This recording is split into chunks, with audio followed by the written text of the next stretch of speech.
Hello friends. चलिए friends, अब हम नेक्स्ट पार्ट पे शुरू करते हैं, पर उससे पहले थैंक यू सो मच। चलिए स्टार्ट करते हैं। लास्ट पार्ट पे हमने देखा था कि सरूद वादी फिजिकली काफ़ी करीब आ जाते हैं और एक दूसरे से अपना प्यार का इजहार कर लेते हैं। आगे सरूद वादी को बता रहा होता है कि वो जानता है कि जो वो दोनों कर रहे हैं वो गलत कर रहे हैं, लेकिन वो क्या करे, वो खुद को रोक नहीं पा रहा था। वो उसे आगे अपनी फैमिली के बारे में बताता है कि उसकी जो माँ थी वो खुन और जॉन यानी जो वादी के पति हैं उनके यहाँ खाना बनाती थी। उसके जो फादर थे वो खुन और जॉन के फादर के ड्राइवर थे। उसकी पूरी जितनी भी उसकी लाइफ है उसमें जितने भी लोग हैं सबने सर्विंग की है खुन और जॉन के घर पे। तो खुन और जॉन बेसिकली एक मालिक हैं उनके।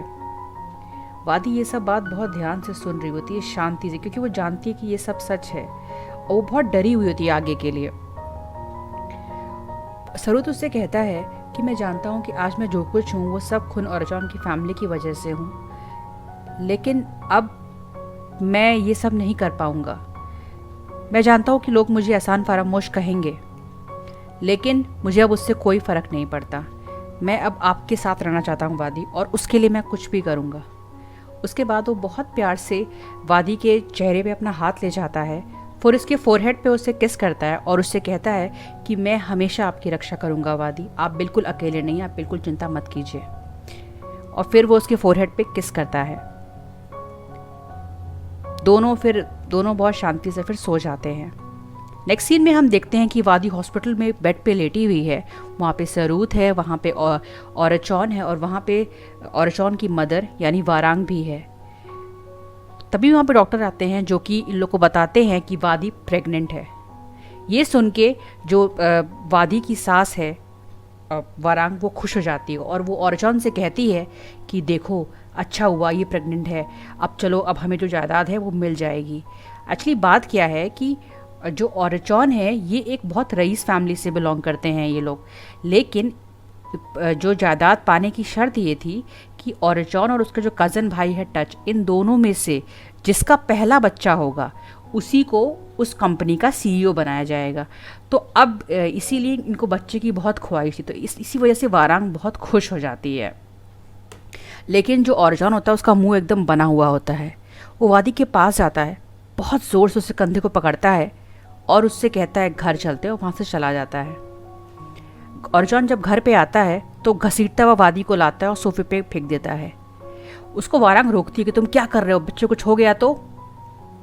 लेकिन औरचौन रुकता नहीं है, वो आगे बढ़ता है, बहुत तेजी से वादी का मुंह पकड़ लेता है, उससे पूछता है ये किसका बच्चा है वादी। अब हम कुछ महीने पहले की सीन में चलते हैं जहाँ पे हमें दिखाया जाता है कि ये वादी है। वादी अपने हस्बैंड औरचौन और अपनी सास वारांग के साथ एक पार्टी में आई है। ये पार्टी दरअसल इसकी बहन की बेटे की शादी की है। इसका नाम यदा है। यदा और वारांग में बिल्कुल नहीं बनती, क्योंकि इन दोनों मतलब वारांग बहुत जलती है यदा से, और यदा भी कुछ खास पसंद नहीं करती है वारांग को। तो अब मैं ऑलरेडी बता चुकी हूँ आपको कि जो जायदाद का जो चक्कर है, दोनों सेम घर में इनकी शादी हो गई थी बड़े छोटे भाई से। तो अब ये फैसला करना है कि अब सीईओ वही इंसान बनेगा, औरचौन बनेगा, और या तो फिर टच बनेगा। ये टच है, टच इन दोनों में से वही सीईओ बनेगा जिसकी वाइफ को पहला बच्चा हो जाएगा। इसीलिए ऑल्दो ये आए तो है इस शादी में, टच की शादी अटेंड करने, लेकिन इनका दिमाग में सिर्फ एक चीज़ है कि कैसे कमी निकाले टच की ज़िंदगी में, ताकि जो सीईओ की कुर्सी है वो औरचौन हासिल कर ले। मेहनत नहीं करना है, सिर्फ यही सब काम करने हैं इनको। अब ये दोनों वारांग और औरचौन बैठ के अपना आपस में प्लानिंग कर रहे होते हैं कि वो शादी हो गई, अब तो हमें कुछ करना पड़ेगा ये सब। लेकिन तभी वहाँ वादी आती है।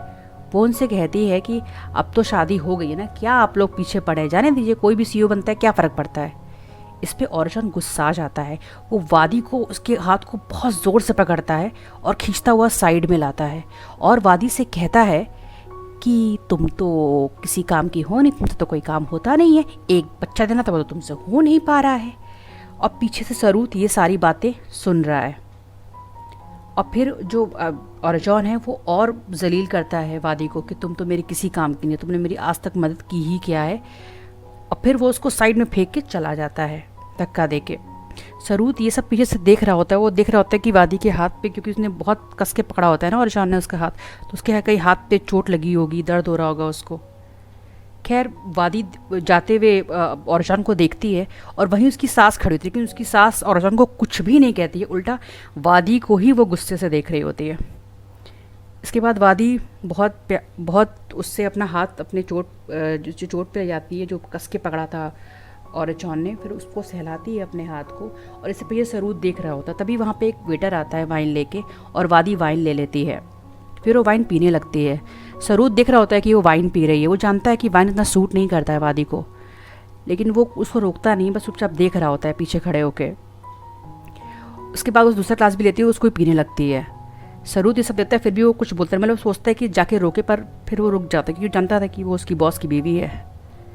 इसके बाद वादी तो पूरी पार्टी में बस ड्रिंक ही कर रही होती है, और वो इतनी ज़्यादा ड्रिंक करने लगती है कि जब वो दोबारा से वाइन लेने के लिए जाती है काउंटर पे, तो लिटरली जो काउंटर पे ग्लासेस होते हैं, क्लॉथ होता है, उसको पकड़ के वो नीचे गिर जाती है। जैसे वो नीचे गिरती है, तुरंत सरूद और औरजान भागते वहाँ आते हैं। औरजान सबके सामने नाटक करता है, ओहो तुम्हें क्या हो गया, क्या हो गया। सब कहता है प्लीज़ मुझे माफ़ कर दे, सबके सामने बहुत अच्छा पति बनने का नाटक करता होता है ये। लेकिन फिर ये वादी को घसीटता हुआ लेके जाता है साइड में, और एकदम ज़मीन पे ऐसे फेंक देता है। फिर उसको वो उन लोगों में आपस में बहुत आर्ग्यूमेंट होने लगता है, जिसपे जो वादी उससे कहती है कि अगर मैं बच्चा नहीं दे पाऊँ तो मैं किसी काम की नहीं हो ना, तुम और तुम्हारी माँ दोनों ही एक नंबर के लालची इंसान हो, और कुछ भी नहीं, तुम्हें सिर्फ पैसा चाहिए और कुछ नहीं चाहिए। इस पे जो औरजान होता है बहुत गुस्सा आ जाता है, और वो लिटरली वादी का जो मुंह है बहुत तेज़ दबाने लगता है, और वो मतलब उसकी सांस फूल लगती है वादी की। और अगर वादी को इतनी घुटन हो रही थी कि उसको वॉमिटिंग हो जाती है, तो जैसे उसको वॉमिटिंग होती है तुरंत औरजान होता है अपना हाथ से छुड़ाने लगता है, और फिर वादी गिर जाती है साइड में। लेकिन सरूद भागता है उसको पकड़ने के लिए वादी को। फिर औरजान उससे कहता है इस औरत को यहाँ से लेके जाओ, और फिर सरूद उठाता है वादी को। वादी अभी भी चाहती होती लड़ना, लेकिन फिर उसको सरूद रोकता है। खैर सरूद फिर घर पे लेके आता है। यहाँ वो उसे अंदर लेकर आ रहा था, वादी जो है बेहोश हो जाती है, तो उसको सरूद उठा के फिर उसके रूम में लेके जाता है, और वहाँ वो उसको जैसे ही लेटाने वाला होता है, तुरंत वादी को फिर से वॉमिटिंग स्टार्ट हो जाती है, और वो पूरा जो वाइन होता है वो पूरा उसके सरूद की शर्ट पे गिर जाता है उसके मुंह से निकल के। लेकिन सरूद ज़रा सा भी हिलता नहीं है, वो बिल्कुल बहुत फर्मली पकड़ा होता है वादी को, और बहुत धीरे से उसको लेटाता है, और उसका जो हाथ उसके वादी के सर के नीचे था, उसको बहुत धीरे से उसके सर को उठाता है, और अपने हाथ को वहाँ से निकालता है, और उसको आराम से लेटा के जो उससे सर्वेंट से कहता है कि आप इसकी बॉडी को वाइप कर लो। फिर सर्वेंट बोलते ठीक है आप जाओ, आप जाके आप चेंज कर लो। फिर यहाँ पे चला जाता है वॉशरूम में जाके ये अपना शर्ट को वॉश करता है। यहाँ जो सर्वेंट होती है ये वादी को बॉडी को वाइप कर रही होती है, पर वादी बहुत रो रही होती है, बहुत ज़्यादा रो रही होती है। तभी सरूद बाहर आता है अपनी शर्ट वाइप करके, वो देखता है वादी बहुत रो रही है, और वो कह रही है, रोते हुए कह रही होती है, खुद औरजान प्लीज़ मुझे माफ़ कर दीजिए, मैं आपको बच्चा नहीं दे पाई, प्लीज़ मुझे माफ़ कर दीजिए, प्लीज़ मुझे माफ़ कर दीजिए। सरूद ये देख के बस चुपचाप देख रहा होता है, ये कुछ नहीं बोलता। फिर जो ये काम वाली होती है इसे वो कहती है बहुत दया आती है ना इनको देख के, कितना गलत कर रहे हैं ये लोग इनके साथ। तो सरूद उससे बोलता है कि हाँ तुम सही कह रही हो, लेकिन प्लीज़ इस बारे में खुद औरजान को मत बताना कि ये क्या बोल रही थी। खैर फिर वो बाहर आता तो औरजान उसको बुला लेता है।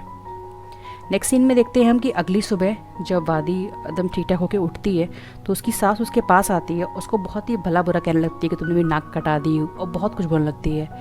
इसके बाद वादी उससे माफ़ी मांगती है, लेकिन वो उसको चाटा मार देती है। ये सब सरूद देख रहा होता है। फिर जो वारांग होती है वो उसको ताना कसने लगती है कि तुम किसी काम की नहीं, तुम्हारे पिता भी किसी काम के नहीं हैं।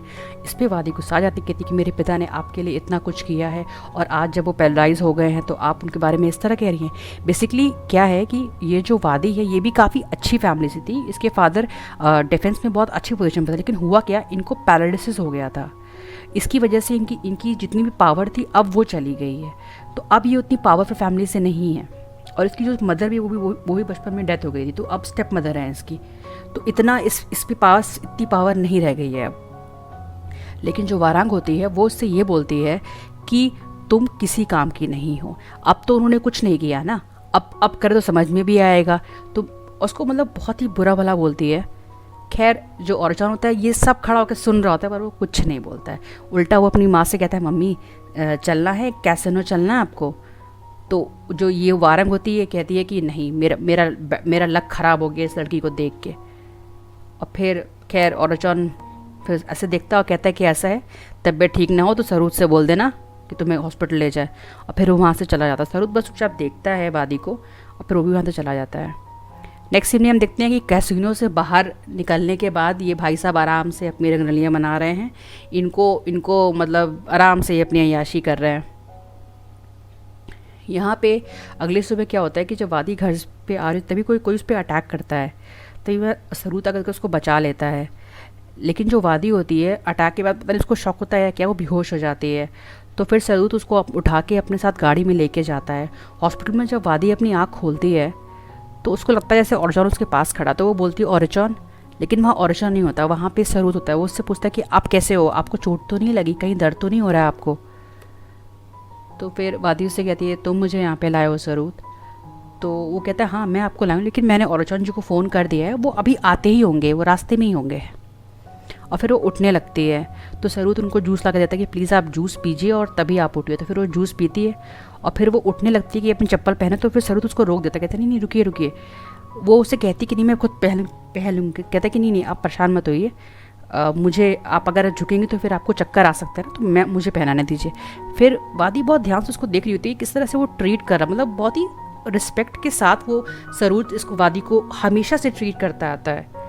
तो फिर वो उसको जूते पहनाता है और उसके बाद वादी उससे पूछती है तुम मुझसे इतना अच्छा बिहेव इसलिए करते हो क्योंकि तुम्हें मुझे बहुत दया आती है ना?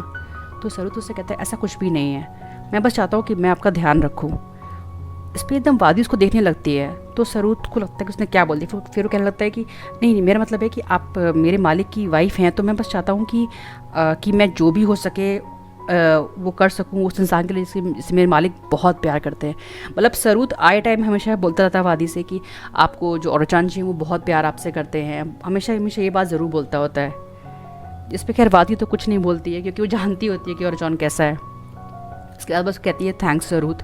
और फिर वो उठने लगती है। जैसे ही उठने लगती है उसको फिर चक्कर आने लगता है तो उसको सरूद तुरंत पकड़ लेता है और एकदम उसको जब पकड़ लेता है उसकी बाहों में वो होती है। तो फिर वो एकदम से देखती उसको रुलाया होता है कि कितना अच्छा है सरूद। फिर उसको तो बहुत ध्यान से देख रही होती है और सरूद भी इसको बहुत ध्यान से देख रहा होता है। फिर एकदम से वादी को रुलाया होता है कि क्या हो रहा है। फिर वो एकदम उससे हाथ अपना छुड़ाती है अपना हाथ और फिर थोड़ा सा दूर होती है। तो सरूद भी तुरंत बोलता है कि मैं बाहर जाके वेट करता हूँ, आते ही होंगे औरजान जी। और तुरंत भागते हुए बाहर जाता है क्योंकि इसकी सांस जो होती है वो ऊपर नीचे हो रही होती है वादे बारे में सोच के। तभी वहाँ पे जो औरजान है वो आता है और हम ये पूछते हैं कि क्या हुआ। तो फिर सास खैर तो अंदर चली जाती है, कहती है कि पता नहीं क्या बच्चा दे पाएगी कि नहीं दे पाएगी। और फिर हमें यहाँ पे ये पता चलता है कि जिस पर्सन ने अटैक किया था वादी पे ये बेसिकली इन औरतों का दुश्मन था जो कि वादी पे अटैक कर रहा था ताकि इनसे काम करवा सके। तो फिर ये इनसे कहते हैं कि तुम उसको पता करो। इसके बाद क्या होता है कि जो डॉक्टर हैं वो आते हैं और वो बताते हैं कि ये 4 मंथ प्रेग्नेंट हैं। जिसको सुनकर तो ये सास और ये पति तो एकदम खुश हो जाते हैं और वादी भी खुश होती है। खैर आगे हम देखते हैं कि जो औरजान और वारंग है ये खूब मतलब ज़बरदस्ती का खाना इसको खिलाते रहते हैं वादी को, लेकिन इसको बहुत वॉमिटिंग हो रही होती है क्योंकि इसकी प्रेगनेंसी की वजह से बहुत वॉमिटिंग हो रही होती है।